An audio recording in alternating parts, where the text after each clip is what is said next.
Bonjour.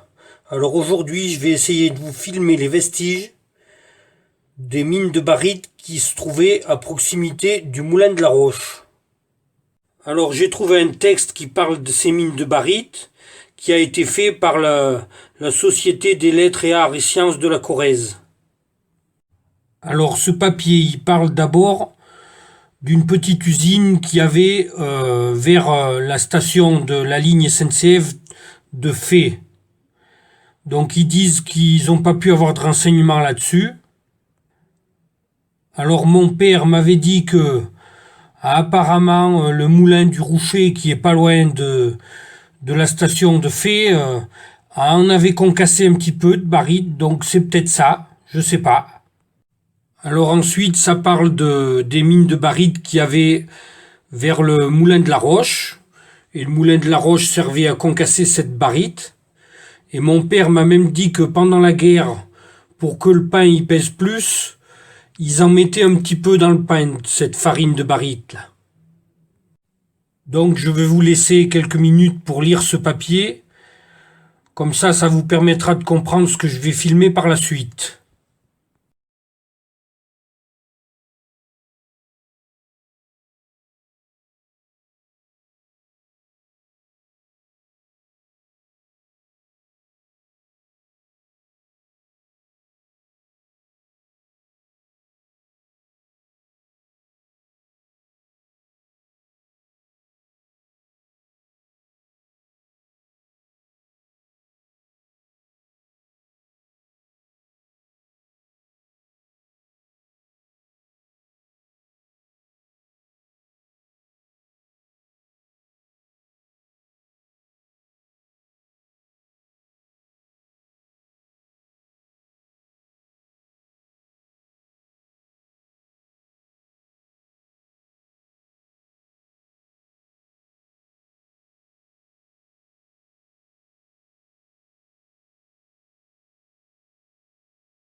Alors je sais pas si vous avez remarqué, mais il parle que du côté rive gauche, du côté Puy-de-Dôme.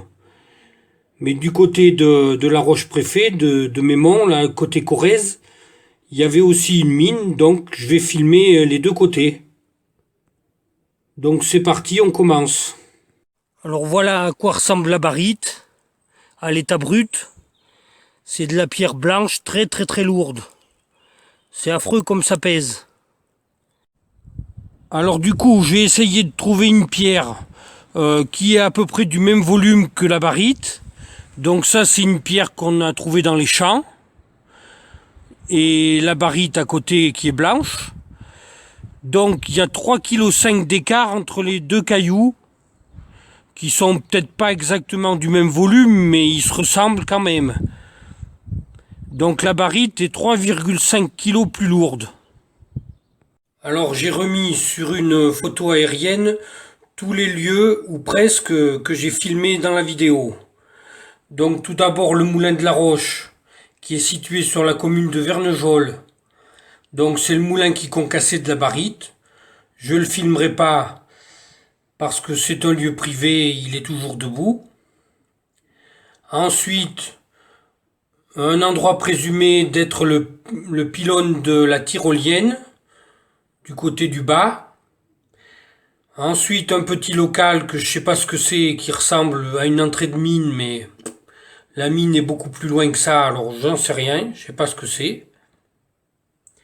Ensuite, donc, la mine de barite, côté Corrèze, en dessous de Mémont, sur la commune de La Roche-Préfet.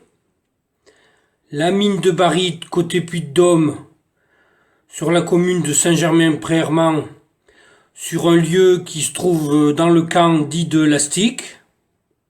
Alors ensuite, j'ai retrouvé deux vestiges de pont qui devaient servir pour la barite. Donc c'est les deux trémauves qui sont en travers du Chavanon, celui-là et l'autre là. Et alors le grand trémauve, c'est un chemin qui est très difficile que je vais filmer dans la vidéo, qui partait du moulin de la Roche et qui longeait le Chavanon pour atterrir aux mines de barite du côté Mémont. Ce chemin fait environ 1 km de long. Alors là, je me trouve au bord du Chavanon, juste en face du moulin de la Roche qu'on aperçoit là. Donc je pense que c'est ici qu'il y avait un ancien chemin pour aller à la mine de barite qui est juste en dessous de Mémont là. Donc c'était peut-être par rapport à la première exploitation de 1905 à 1908. Par contre, c'était un chemin très difficile. On va voir ça tout en suivant. Donc ça devait traverser par ici. Et là, en face de moi, là j'ai la muraille. Donc le chemin était au-dessus. Donc je vais remonter le chemin jusqu'à la mine de barite qui se trouve sous Mémont là. Et je vais filmer de temps en temps. Pas tout du long parce que c'est quand même vachement long. Alors ici, 20 mètres plus loin, on voit très bien la muraille là, avec le chemin plat au-dessus. Donc je continue à remonter. Alors premier passage difficile, à peu près à 200 et quelques mètres du départ, 210, 215 mètres, parce que j'ai mis mon GPS de mesure, mais le problème c'est qu'il faut contourner les arbres tombés, alors ça mesure un peu plus que ce qu'il faut. Donc là ils avaient coupé un peu le rocher pour passer, mais ça fait quand même une bosse à sauter. Voilà, et le chemin repart vers là-bas. Alors quand on est ici à cette échancrure, on est en face d'un pylône de la tyrolienne qui se trouve de l'autre côté du Chavanon, qu'on ira voir plus tard. Donc pour l'exploitation certainement de l'autre côté, du côté Puy-de-Dôme. Alors là, quand on arrive au niveau de ces rochers, à peu près à 315 mètres du départ, on retombe sur un chemin plus moderne et bien plat là le long du Chavanon, mais ça va pas durer. C'est un chemin qui descend jusque là et qui part des plateaux là-haut et qui descend en S dans la colline. C'est sur les plateaux où il y a le camp des cabanes là-haut qui passe. Pour ceux qui ont déjà vu ma vidéo de Tchabana là. Au bout d'une cinquantaine de mètres plus loin, le chemin moderne commence à remonter. Et nous, on va continuer le nôtre qui se trouve ici. On ne le voit pas trop, c'est encombré. Mais il est là. Alors un autre passage difficile, à peu près à 480 mètres du départ, ou 490 mètres. Donc là, il y a un rocher qui pointe en plein milieu du sentier. Ils n'ont pas dû pouvoir le casser, sûrement. Alors, je ne sais pas comment ils passaient dessus, là. Donc après, on voit bien que c'est plat de nouveau de l'autre côté. Alors, je continue. Alors ici, à 550 mètres du départ, à peu près, ça passe le long de ces deux gros rochers, là. Mais ça se rétrécit, mais ça reste quand même plat. Alors ici, à 600 mètres du départ, ça passait sous ce gros rocher là. Alors est-ce que c'est eux qui l'ont un peu taillé pour pouvoir passer entre le Chavanon et le rocher? Bon là c'est un peu étroit, mais ils avaient peut-être bien mis quelques cailloux là au bord pour combler le trou là, pour pouvoir passer. Alors à peu près 30 mètres plus loin, c'est le passage le plus délicat que j'ai pu trouver là, contre ces gros rochers là. Donc là, c'était chaud pour passer, hein. Je sais pas comment ils faisaient. Donc là, j'ai plus de GPS parce que ça passe plus dans ces gorges. Le GPS a planté. Donc je vais continuer sans les mesures. Donc voilà, le passage est très délicat là. Ils avaient bien dû aménager un peu le bord de l'eau là, mais je vois pas comment ils pouvaient passer ici, à part avec à dos de mulet, ils pouvaient même pas passer des charrettes là. Hein. Ça devait être compliqué. Alors c'est clair que à ce point difficile là, quand le Chavanon était en crue, il ne devait pas pouvoir passer. Hein. Ou alors il fallait qu'il y ait une passerelle en bois qui surélève vachement pour passer au-dessus de l'eau là. Parce que là, on est carrément au niveau de l'eau et on n'est pas en crue, là, tout de suite. Alors, quand on sort de ce passage difficile, on s'aperçoit que de l'autre côté de la rive, il y a un gros bloc en béton, là. Comme si c'était un pilier de pont. Et après, derrière, il y a le chemin qui revient jusqu'au moulin de la Roche. Donc, je pense que par la suite, ils ont foutu un pont, là, pour traverser, pour aller du côté de Mémont. Puisque après, plus loin, là, c'est quand même beaucoup plus praticable le sentier. On ira voir le bloc de plus près tout à l'heure. Alors ici, 15 mètres en dessus du pont, on a notre sentier qui est bouché de nouveau, mais là, c'est des éboulis. Ça a dû survenir par la suite. C'est des gros rochers qui se sont éboulés depuis là-haut. Donc ça devait pas y être à l'époque de l'exploitation. C'est tombé par la suite. Donc là, toujours en remontant, on est sur un chemin quand même beaucoup plus praticable, beaucoup plus plat pour le moment.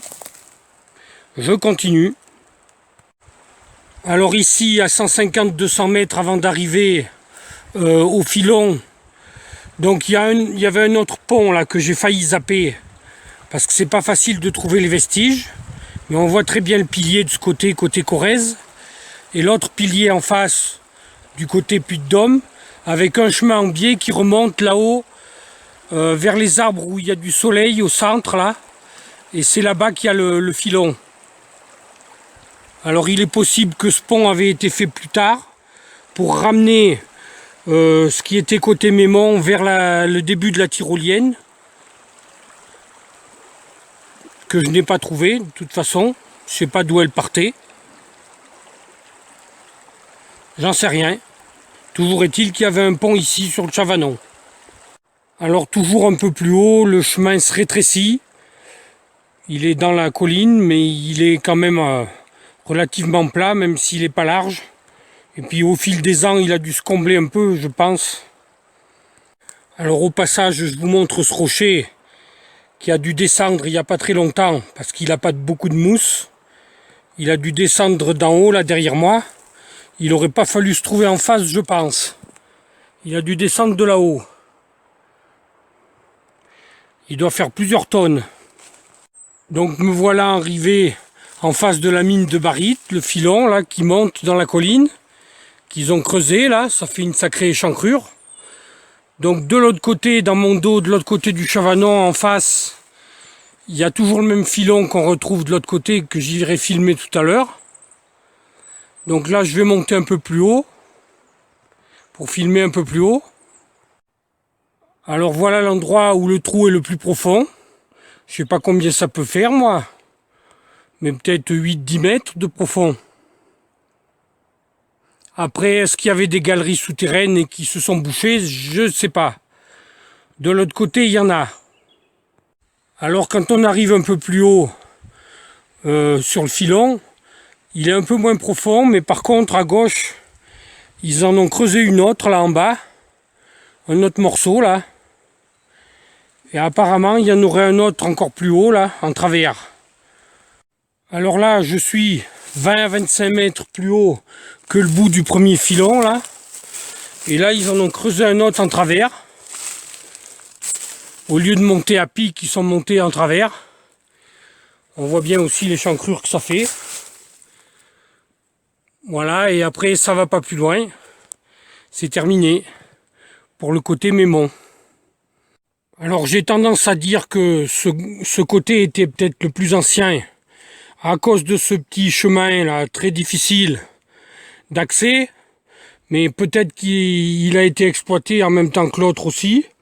Puisque s'ils ont fait ce fameux pont pour traverser le Chavanon, c'était peut-être pour exploiter les deux côtés à la fois.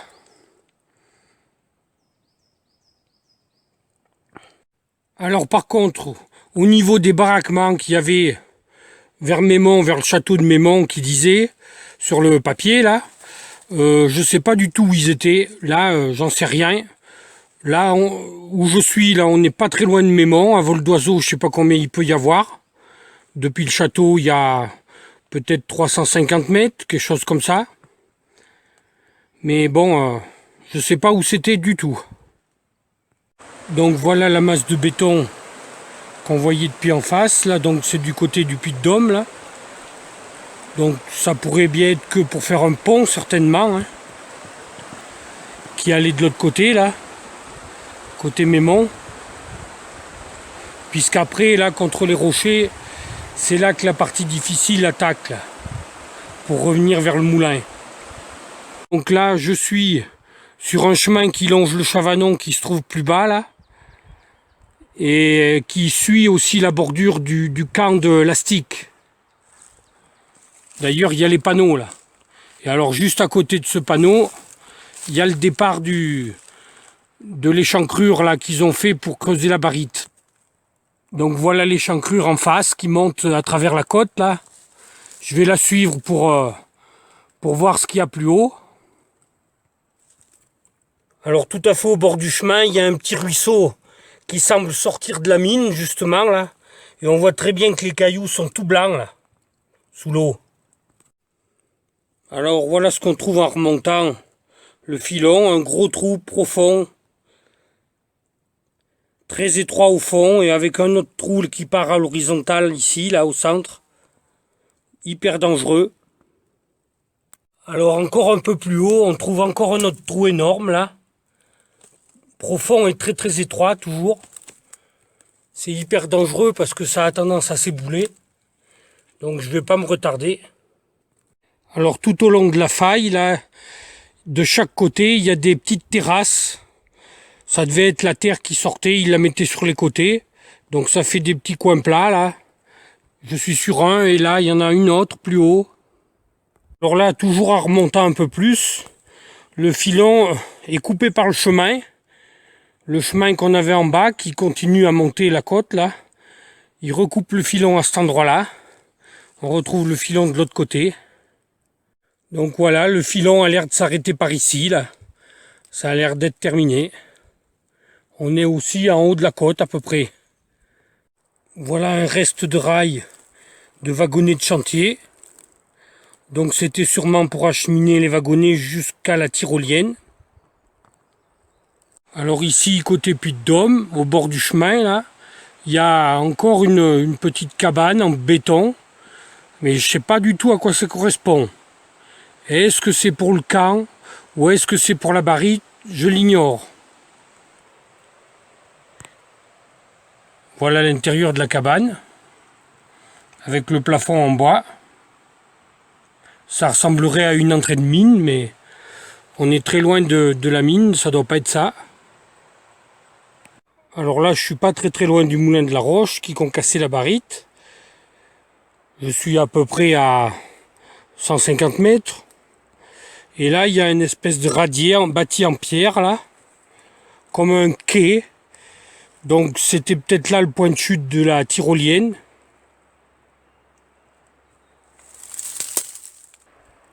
Ça devait servir aussi de point d'ancrage pour la tyrolienne parce que il y a des emplacements en métal, là, des fourreaux pour mettre des poteaux. Alors en bois ou en métal, je ne sais pas, hein, par contre. Alors là, je me trouve juste au bord du Chavanon. Donc là, ça devait être un point d'ancrage pour la tyrolienne parce qu'il y a plein de radiers bâtis en pierre avec des trous et des fourreaux là pour mettre des poteaux à l'intérieur. Donc il y en a plusieurs là, un groupe là, un peu dans tous les sens, des trous orientés un peu dans tous les sens.